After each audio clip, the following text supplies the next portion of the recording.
Hello, welcome to another EagleSix Airsoft video. We're going to be testing this Tokyo Marine Delta Tan build. This has got the CTR stock, which was obviously hollowed, and then put the 7.4 volt 1300 Vapex Tech battery in there.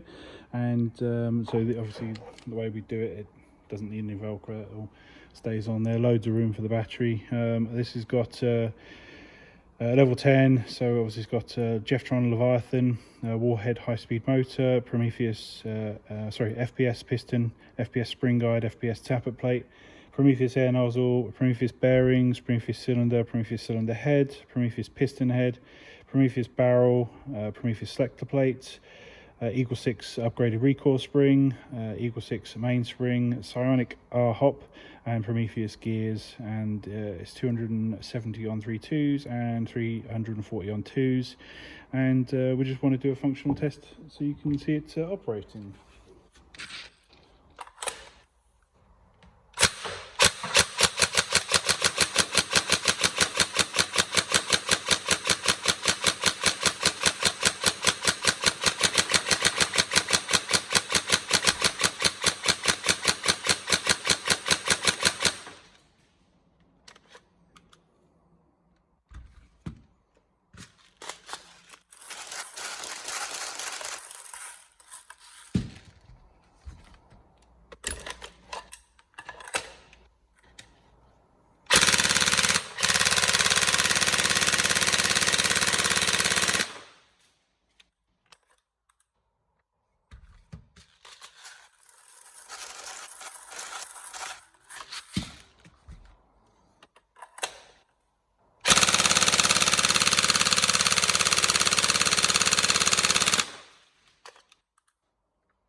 There you go, so all tested. Hopefully you enjoy. Any problems, let us know. But yeah, hope you have fun. Thank you.